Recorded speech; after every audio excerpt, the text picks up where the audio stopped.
Can she hear me?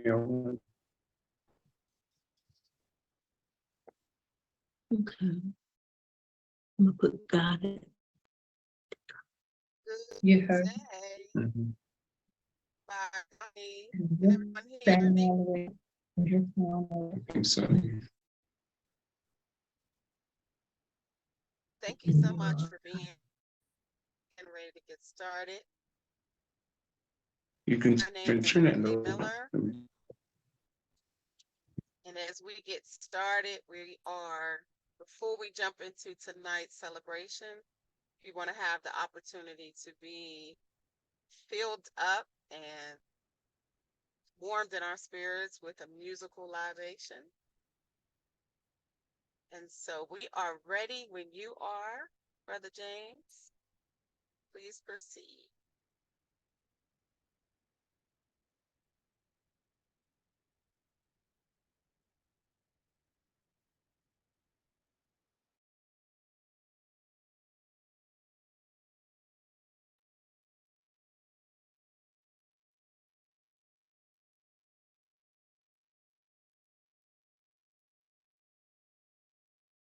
Can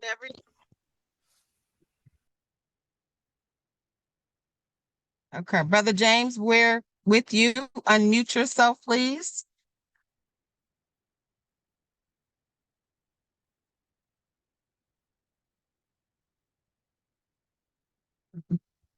Okay.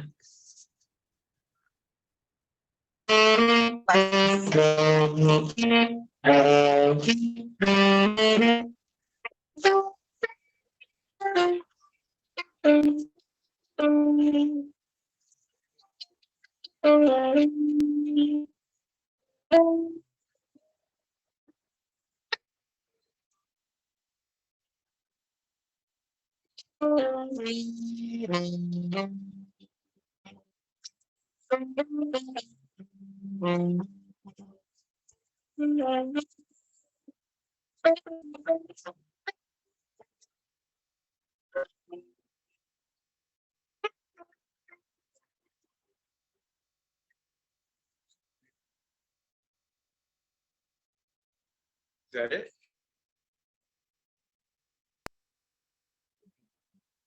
Okay. Thank you so much. Could everyone hear him? Huh? Was that enough? Was that enough? Yes, that's perfect. Thank you so much. All right, thank you. Thank you. It sounds like there was a little bit of challenges technology-wise, so I'm going to speak up a little bit louder. Can everyone hear me okay now? Yes. Okay, perfect. Well, once again, thank you so much for being here. My name is Renee Miller, and tonight is a wonderful celebration of day 4 of Ujamaa. And we're going to talk a little bit about how cooperative economics ties into the work that we're doing with the Love Camp. And I see some familiar faces with us today. So we are super fortunate to have us all come together. Just as we begin, I want us to think about what cooperative economics is and why is it valuable for us to speak about it. And so, Kim, can you put the main visual on me for me, please, so I can talk to everybody and we are blessed to see me. Kim, are you still there? Hope we didn't lose my producer. No, we are here. We are here. Okay. Okay. Perfect. You look so much like a queen. I love it. Yes, Habari Ghani. We've got to celebrate for the season. I love it. So we want to begin to start off and just talk a little bit about what cooperative economics is, because we're getting ready to have a rich conversation. And as we talk about it, we would add some gravity of the value of this particular principle of Kwanzaa and why it's important as it relates to the work that we're doing. And tonight we're going to share a little bit stories of how TAI Tours came together and how the Love Camp came together. Before we jump too much into it, Kim, did you want to just say anything as a welcome to everyone as well? I'll take that as a yes. Absolutely. And Okay. so yes, yes. And so I just want to say Habari Gani to the family. We are the amplification. We are the embodiment. You and I, this sisterhood, we are the epitome of cooperative economics. And so I'm proud to sit here beside you on this day because we are not just the principle as an ideal or a great idea, but we are the practice. And so sitting behind all of our participants that are here because they enjoyed their time, the product of our sisterhood in business. It's just a proud day. Beyond the dashikis and the t-shirts that say Ujamaa, beyond the My Sister Black Power fist and the adornments on our head, but the practice. You and I sit together on this day, pushing. I mean, the holidays, the busiest time of year. You want to do that with your family, but the fact that we found family in each other and in business. Thank you. I'm honored. You're welcome. You're welcome. All right, so let's begin talking a little bit about just bringing home the definition of Ujamaa or cooperative economics, because I think it's important for us to first make sure we're on the same page. And all these beautiful people on here with us tonight, I know we are. To be on the same page. So when I think of cooperative economics, I'm thinking of the ability for us to build and create and maintain our own shops, our own stores, our own businesses, to be able to really benefit collectively. And I think that's the important part about what we're getting ready to talk about, how we came together because we are benefiting together, but we're thinking of it as a community ability to benefit and prosper together. And that's the thing that's me excited about tonight's topic and how expansive it is beyond economics and but how it ties into community. So you think we should start off, Kim, and just talk a little bit about how we even got together, because it's important for people to know what's the practical dynamics of cooperative economics and what does it look like when, as you said, two sisters get together and we really do something as powerful as this. Absolutely. So collective economics, sometimes we see the principles as independent of each other. Like, oh, I think I'm going to embody Ujamaa like we celebrated yesterday, cooperative work and responsibility, or I want to be the embodiment of Ujamaa, collective economics, or Ujamaa, unity. And so we choose a principle, we name ourselves that principle, and we say, I'm going to be the amplification of this. But the truth is that they work in coalition with each other. You can't have collective economics without cooperative work and responsibility. And so I think telling our story, the Teaching Artists Institute, we use art in everything we do. And for us, story is the most important art form. And so they won't understand our definition or how we embody this principle without knowing the story. So I do think that, yes, we should start with the story. So I'll let you take the first chapter. All right. So what a gift it is when you are invited, and this is alignment, when you are invited to come to the continent on an investment tour, which is what happened. I saw you guys on social media and I was like, oh, I want to go. I see them traveling the continent looking like they're having an intentional but really good time.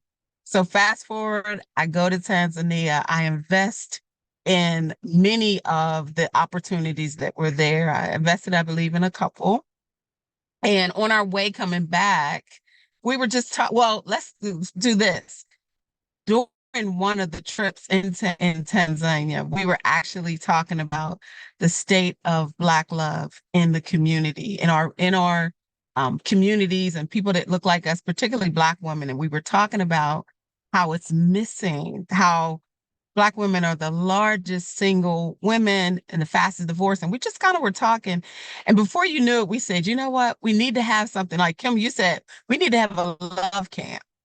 But we really didn't think we took it serious. We were just excited about being a solution to a problem that's pretty significant here in this country. And then fast forward, we're on the plane coming back. And that turned into a literal 2 or 3 hour planning session to create and birth the Love Camp and this partnership between TAI Tours and the Love Camp and bringing it to life. So that was kind of the initial, just in concept, just brainstorming, just talking to a reality in less than a year.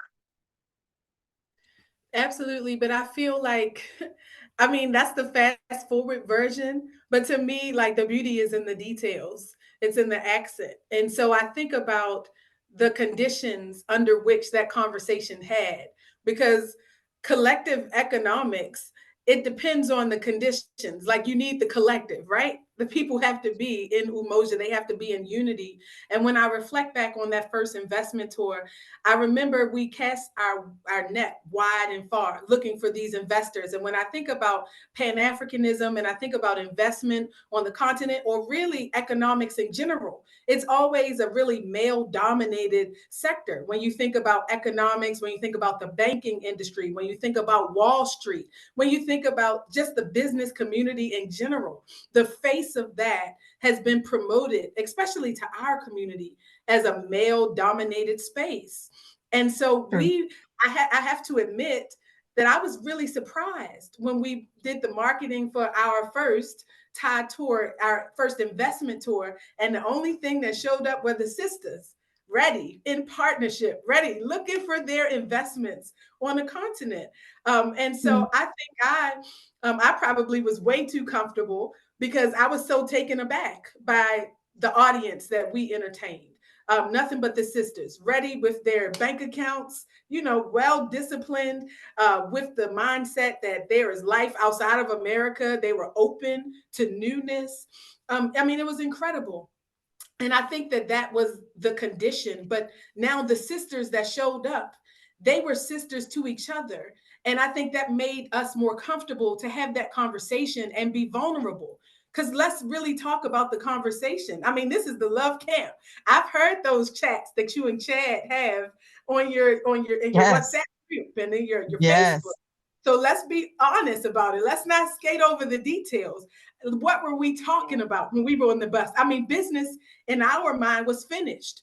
And as tourists, you guys had done everything the itinerary said. We had done, for lack of better words, our job. And it was almost time to go home. And so we were at the point in the journey where we were doing what we wanted to do. We were showing up in vulnerable conversations as owner operators.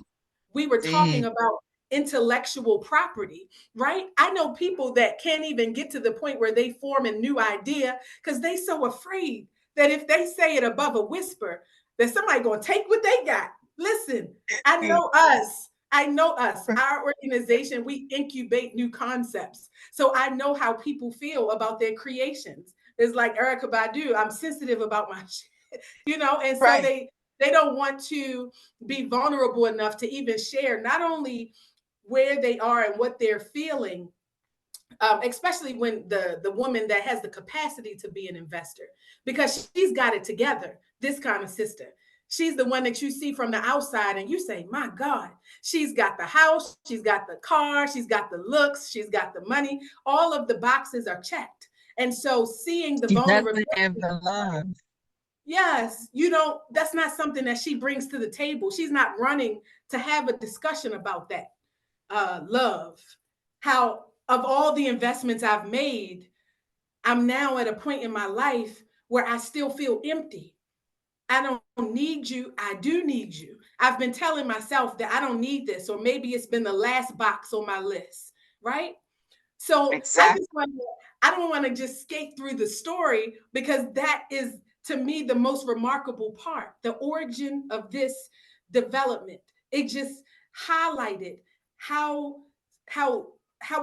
go through all of those social constructs, break down all those walls to get to two basic things when it comes to collective economics. What do you really want, right? What is really of value to you? And who is really of value? And I feel like in that original conversation in 2021, we did that.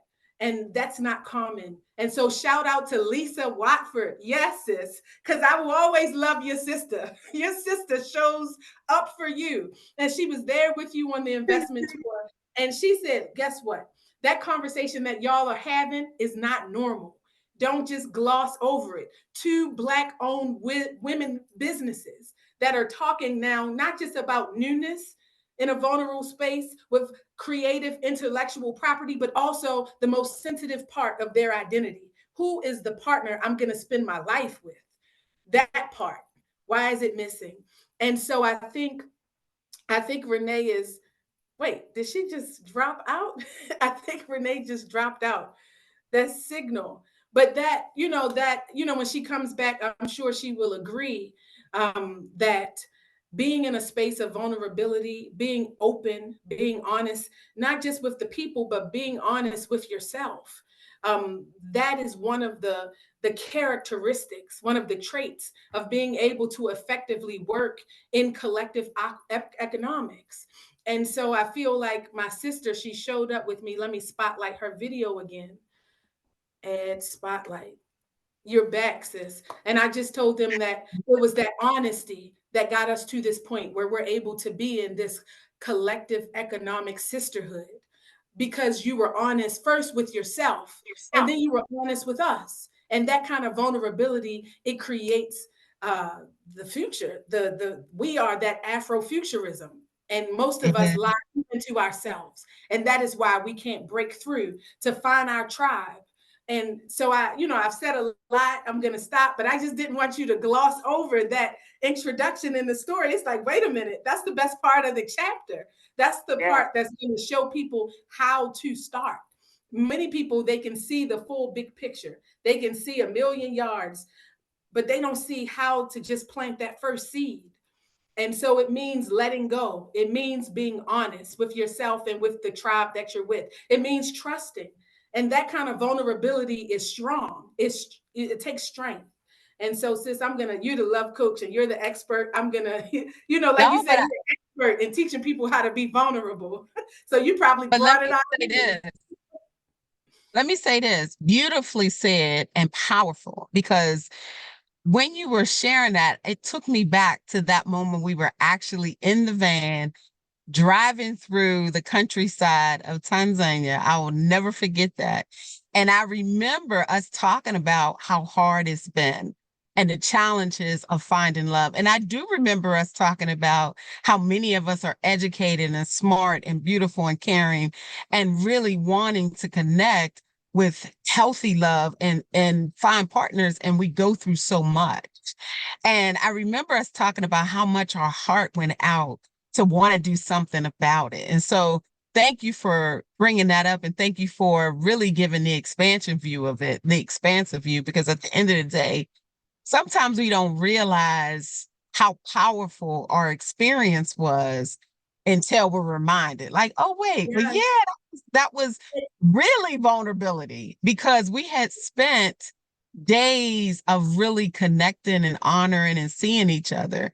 And so that conversation was just an extension of what we had already started to do collectively and how we were joining together, because the conversations were not your normal conversations.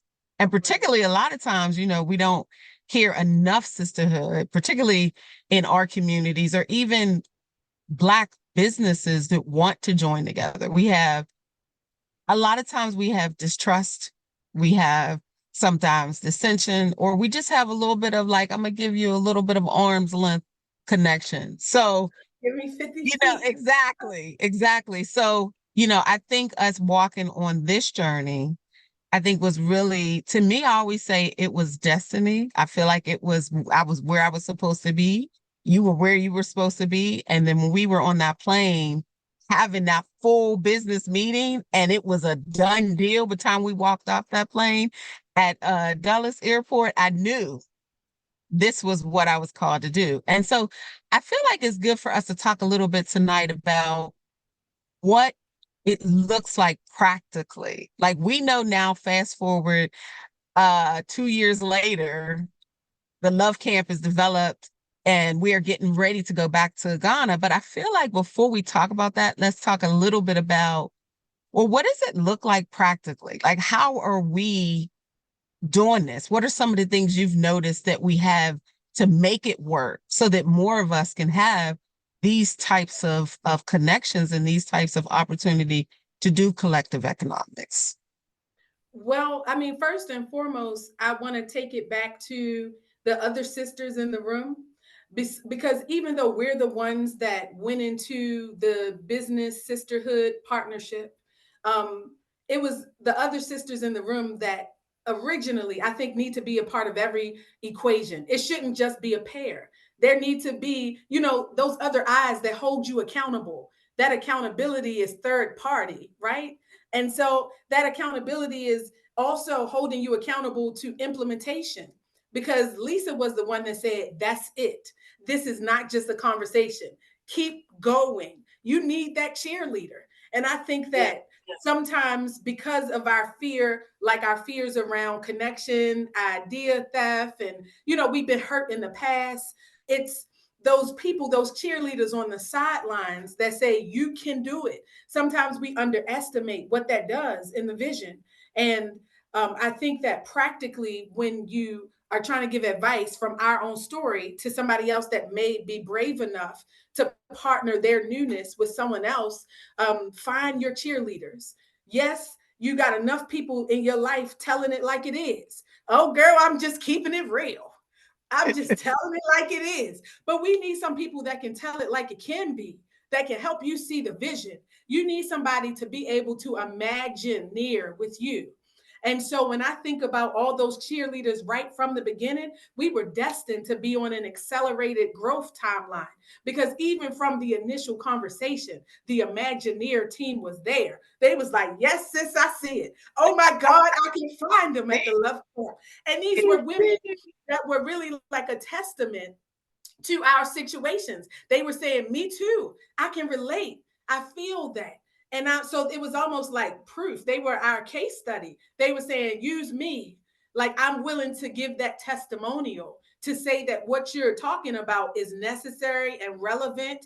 And, so that kind of bravery, it wasn't just brave for us, because sometimes we know what's right and what's wrong, but people make you think you're crazy when you see something and you say, you know what, what y'all think? And they say, because of their own fear, even if they do see it, girl, that don't really sound like something that I think should be. How we're killing each other's ideas before we even get a chance to fully birth the baby. It's called that gestation period. Where you're carrying that baby. The baby is in your womb for 9 months for a reason. And so you need to find that umbilical fluid. Is that what it's called? Y'all mamas, that the umbilical fluid. Umbilical cord, the fluid. Cord, the fluid. Mm-hmm. Yes, around the baby, because that is that protection, and that's found in a person.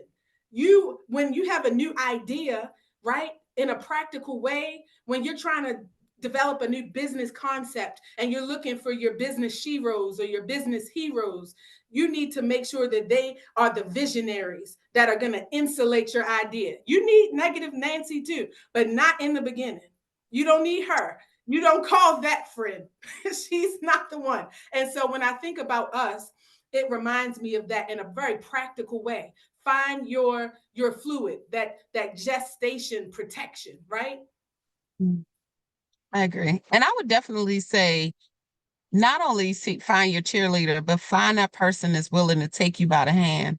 One of the things that I appreciate about you and I is that we both used our expertise to take each other by the hand and give different observations. Like, obviously, like you say, I have the experience in the coaching and that space, but you've had tremendous experience in the space of doing business in the continent and really creating collaborations and curation like nothing I've ever seen.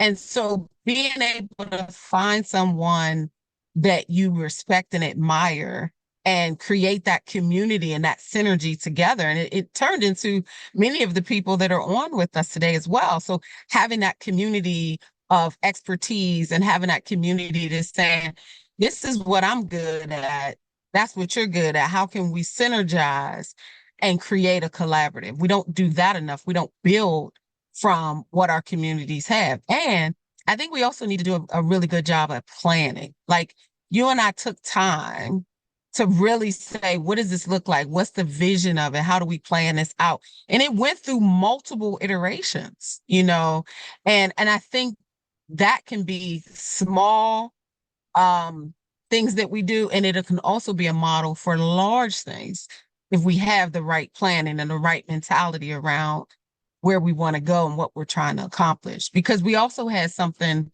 that was bigger than we're trying to do a business. And that's what I like about this principle. It was really in an attempt to create connection, community, ease pain, make sure that those that were dealing with some of the things that we were even talking about, we can find some relief in our community. And that's the thing that made me really excited. And I have to say, first of all, I agree with you 100%. But when I think about our personal relationship, I just want to thank you for respecting, because it's not that point in the conversation. Listen, you're my big sister in every definition, by every definition of the word. You've been on this planet longer. In business, you've been up the corporate ladder and down, right? By any stretch of the imagination, I would have been your subordinate in the workplace. When it comes to education, when it comes to the training that you've done, you've been a serial entrepreneur. And so when it comes to incubating a business, this has been your wheelhouse. So to allow me, somebody that, you've done all the heavy lifting for many years. You had the Remember Who You Are project 15 years prior to coming in contact with TAI Tours and Kim Poole.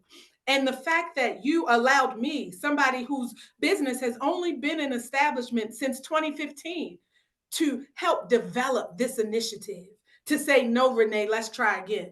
I need you to connect with this person. I need you to switch around the flyer like that. That is the kind of humility that helps our collective economic system grow. Because I feel like I got some elders out here that we need to talk to today, that need to take your class, that need to say, listen, that education and knowledge, God can use anybody to help grow this business. And I see skills and I see services and whatever is necessary for the vision at this time, not only for the vision, but whatever is necessary at this time in my life, being open to that, so that you can then reach back and grab that 15 years of experience, so that you can say, thank you for being my suck of air, my fresh wind. Sometimes you need that, that fresh breath of air, that because you've just been trying, and it's like, you don't know what moment, if not this moment, then the next moment is going to be your synergy, what chemistry is going to take you to the next. And being open to that, I think is so important. And you embodied that kind of humility is what builds the community. And so you allowed us to practice on you. I say it all the time with flowery words. We have art-led consultation, and we do art-led research, and it develops these entrepreneurial ventures. And you allowed us to say, okay, girl, practice on me. What do you got? What are you talking about? Let's see how it works. What do we do? And we tried to use that. And now it has been successful. Now we have mamas like Mama Ade. She's building out the Eldest Legacy Tour. We need that in our community. And let me tell you, it would not exist had it not been for a Renee Miller allowing us to practice on you. And I think that can be a scary place too when we get into collective economics. It's like, no, girl, you ain't going to practice on me. I don't want to be the first one. I think about it because I'm from Baltimore. Yes. In Baltimore, they say you don't get famous in Baltimore, even if it's your hometown, until you make it somewhere else. You got to make it over there first, and then we'll all support you. Then we'll get behind you and say that it works. And I think that's because everybody's afraid in collective economics to be the first. They're afraid to be the practice round because they know what that means when you got to practice with a business. They make practice mistakes. They make new baby mistakes. And you got to be the one to say, all right, girl, we're going to work with you anyway. And so I feel like you showing up to say, yes, we will be the first example of art-led consultation or art-led business development. That to me takes, it's kind of like what we say in music. It takes more skill to be a background singer than it do to be the lead, because you have to learn how to harmonize. You got to learn how to ebb and flow. And I really felt that working with you. Oh, because like you said, the preparation, it wasn't like we started the conversation in 2021 and then ta-da, now it's 2022 when we have a tour. That was a year or just under a year of, hey, Renee, what we doing? Hey, Kim, we having our session today. So I don't know, maybe we should talk to that, like the consistency, the kind of consistency it takes for us to have collective economics or Ujamaa. Yeah, I think everything we're saying is what it takes to be able to pour in and do this at this scale and larger. Because what I say is, when we find the principles that work in harmony or the actions that work in harmony, that is what creates the results we're looking for. And collective economics, to me, is such a synergistic process, not only with the other principles of Kwanzaa, but the principles that we're talking about: consistency, humility, collaboration and conversation, and really Trust. admiration and respect. All of these things that really sometimes get in the way of our communities being able to show this principle in live form at a larger level, because some of these factors are not at play.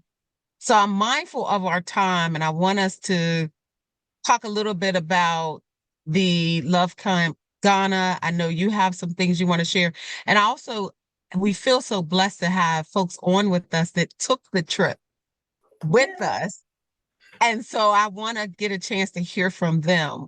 So how do you feel about collective economics and what we're getting ready to do with the Love Camp Ghana So excursion? for me, Ghana is an opportunity to serve as a symbolic landscape, right? It reminds me of the marketplace. First of all, in Africa, women run the marketplace. You may see men run to the front when it comes to like big initiatives or, like you said, the large scale corporations. But on the grassroots level in the marketplace, it's the mamas. They selling plantains, they pound in the grains, they packaging it up. It's the mamas. And so I feel like that doesn't stop them from going into their households and still building successful families. They don't see their work in the marketplace as somehow in competition with the role they serve in their household as wives. And so I think that having conversations in Ghana are going to be extremely important, especially to Black women here that have had to be the culture bearers. And as a result, we've seen our men emasculated for generations. And so, we have been attacked by everybody in the media, physically, and our men haven't always been there to protect us. And we secretly and quietly resent them for that. It's like, here I am again being attacked in the media, and some of the Black men are right there on the bandwagon, and so these kind of things over generations have built up. And so we're going to go to Ghana and we're going to learn from that symbolic landscape what it looks like when it's done right, when they didn't lose that part. Now, make no mistake, colonization happened on the continent at the same time that we were enslaved. But the emasculation of the men, it happened in a different way. In Ghana, they're a matrilineal society. And so they've always had queen mothers in the Ashanti Kingdom. In the Ga region of Accra, they always had a matrilineal society. The children, they take the last name of the mother, and the wealth transfers through the family, through the mother. And so when they saw the men emasculated, it didn't make them feel unbalanced. It's like, how do we protect? Yah Santawa said, listen, if y'all won't fight, we will go and fight. The men up against the British, they said, listen, y'all, we're not going to be able to win this war. So we're going to surrender on behalf of the Ashanti people. And Yaa Asatawaa said, not today.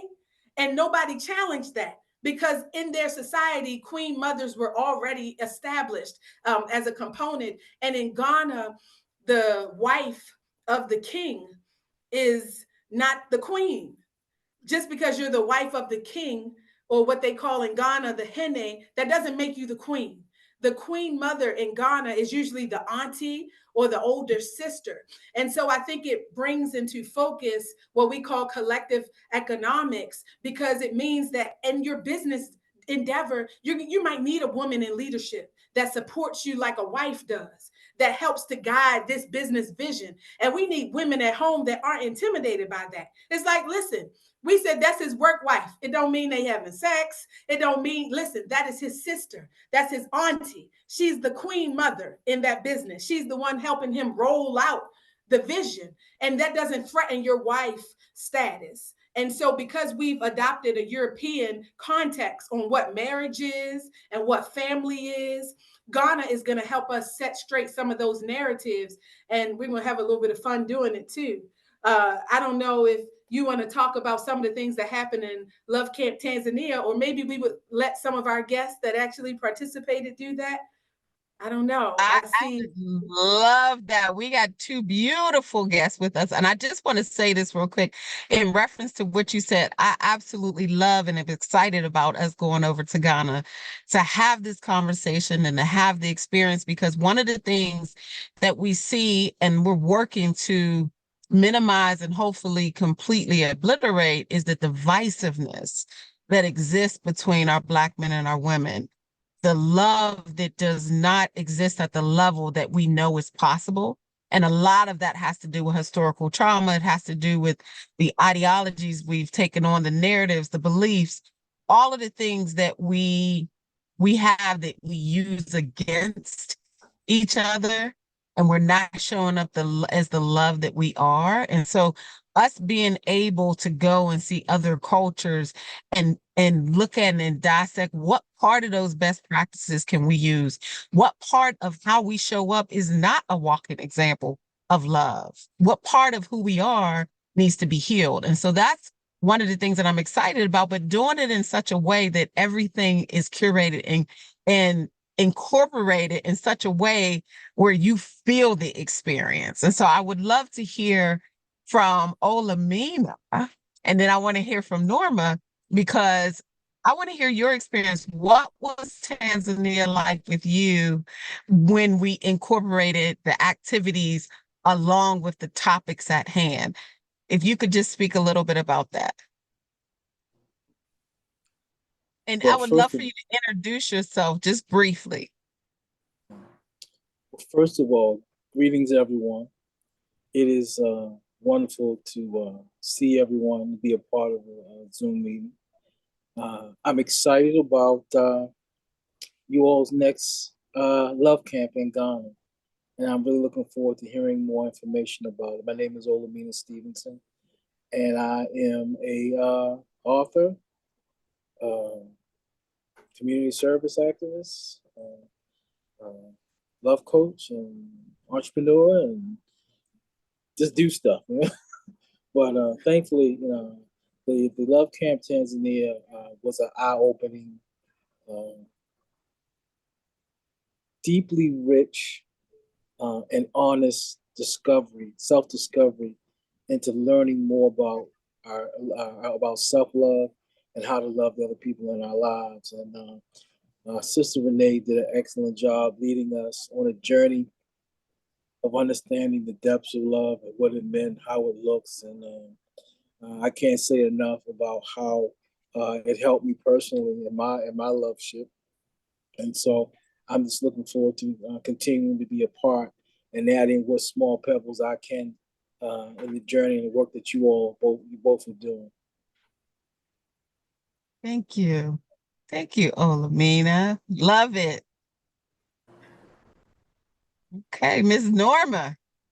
Hi, everybody. Hi. I'm Norma Stanley, like Alamina, do a lot of things, but primarily I'm an author and speaker and a disability community advocate. And you know, I'm a senior citizen as of tomorrow. But you know, I am one of my best memories actually is taking part in the Love Camp. That was 2 years ago. I can't believe it was 2 years I ago. know. I'm like, what? Is it really 2 years Yeah, ago? it's amazing. But it was, I just absolutely still love that whole concept. I thought it was one of the best ways for me to go and see Africa for the first time with total strangers. I didn't know anybody.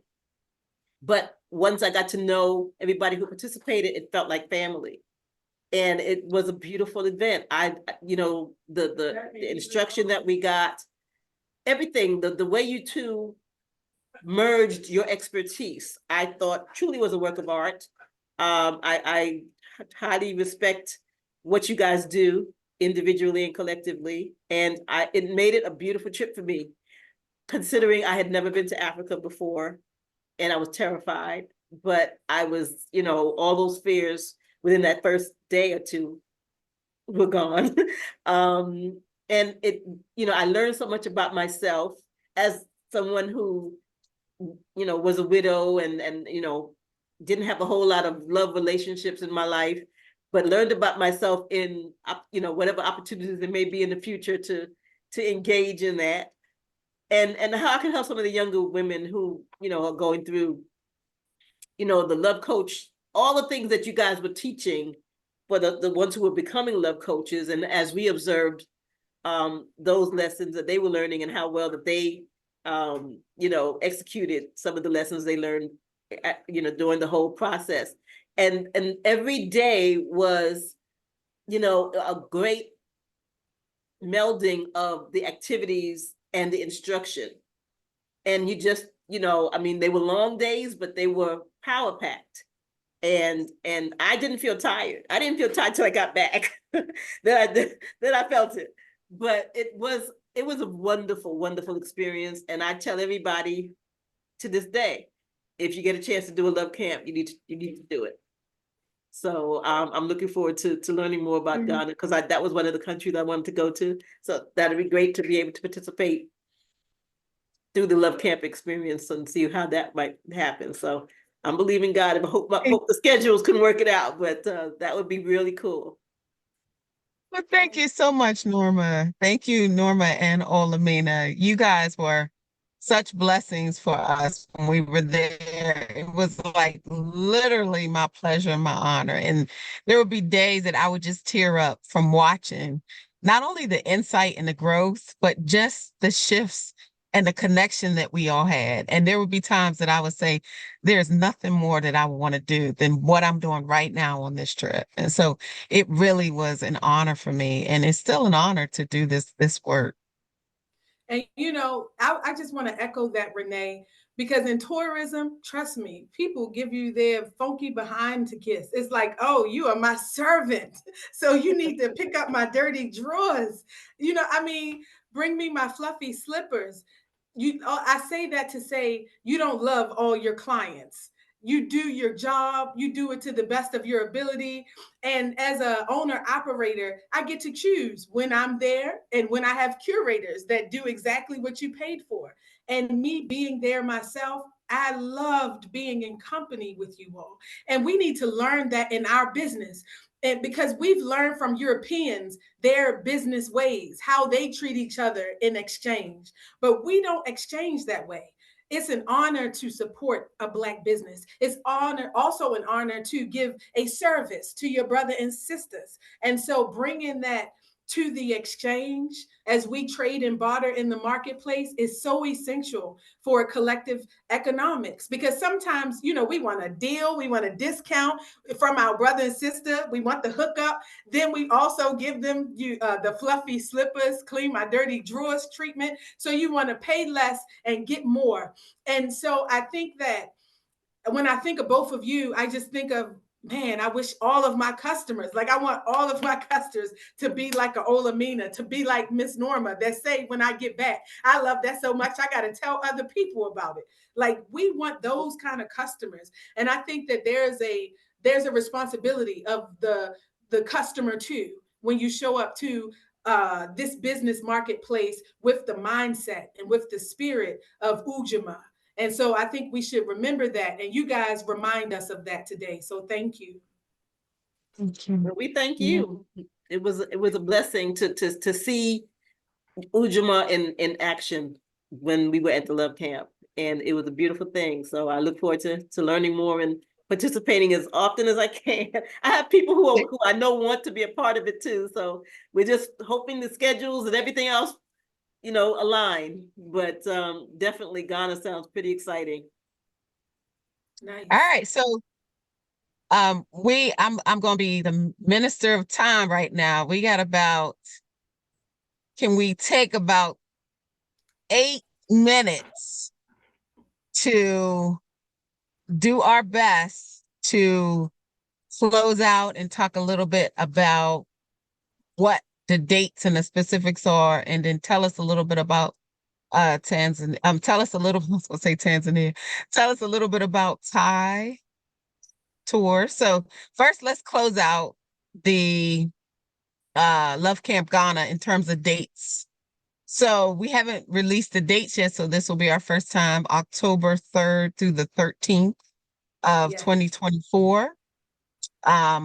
We have 3 different ways that you can join us. One of them is where you come in as a love ambassador. And that is you come in because you love making a difference and you want to share it with folks. And you get a significant discount if you are able to bring 3 folks with you. And that comes in at $4,500. And that is airfare, accommodations, 2 meals a day, activities. I mean, it's a full experience, as you know. And then, of course, we have you come in as a lover of travel and love. And that means you come in and take in the food, the culture, the activities, the curriculum, and you come in and basically enjoy yourself as a tourist who is learning about love. And then last, like Olamina did 2 years ago, you can come in as someone who is looking to be a love coach. So you will come in seeking to be certified as a love coach. And that is $7,600. And that is everything. So that is the tour, the experience, but it's also pre-work where you're learning the concepts of coaching. You're getting the scenarios, the case study. So you're doing some pre-work with us for about 5 to 6 weeks before we leave. And then when we're there, you are getting certified because you're learning to put what you've learned in action. So that is the 3 different ways that you can join us. We're super excited about all 3 because we've had someone come with us in all 3 ways and they've all been satisfied. So the other thing is with the Love Camp Ghana experience, it is experience in 4 regions of Ghana. So sometimes you go to a country and it takes you around just in that local area. But one of the things I love about Thai Tours is we're going to be on planes, trains, boats, ferries. Like we're going to experience a true cultural immersion of that area or that country. So that's one of the things that I get excited about. But if you like to learn what love is and understand the principles and the practices with people that value having the discussions and strengthening their love language and strengthening what love is to them and strengthening where they know they need to improve and doing it amongst a safe space that has activities that are curated specifically around the environment, the topic for that day, and we move through seasons, then definitely join us. And, I'll just say that our work as an organization, we're not just doing tourism for the sake of tourism. We don't just show up to the country when it's time to do your tour. So the reason our company is different, it's unique. Our secret is our curators. We work with our curators all year long. Kwanzaa is our 365. we're looking to operationalize Pan-Africanism. And that means figuring out how to get back and forth, how to move people and goods and services between global African regions. And this is the work that we're trying to do, whether you are with us on this tour or not. And so the relationship that we have as an organization with the symbolic landscape is very different. And Ghana was first. And so we've been working with these people since 2012. When I think about all the new experiences, the new tours that you can go to Ghana with, I'm excited that the population is growing. I mean, it's a beautiful thing. And we were there for the growth. We know the mamas and the babas. They watched us grow. They were the oil in our engine when we were trying to figure it out. And now some of those young curators, they're married themselves with babies. And they're going to be a part of the Love Camp, telling their stories and talking about their culture behind the scenes. And so I'm just excited to show you guys that we got access. We got exclusivity in Ghana. It's not just go to the place, pay your entrance fee and get inside. We can take you into places that even local people can't go into because you have to be invited. And so I like that we're able to tailor those unique experiences in Ghana, and I can't wait. Contact Renee, because she's got all the details. And if you're watching today because you know about TAI Tours, you can follow us on Facebook, facebook.com/teaching artists, or facebook.com/TAI Tours 1. TAI Tours 1. We're looking forward to your inbox messages, and we'll see you at the interest meeting. Bye. Renee, are you frozen over there? I think you might be frozen. Let's see. Am I frozen? Jen, you are. It's like, you're frozen.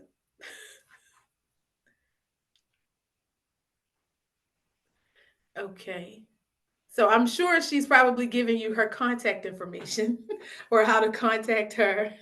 TheLoveCamp.co is her website, and we're so proud of her website. It's an incredible site. Please check it out. She's got helpful tools on there. She's got checklists for love, the love you want.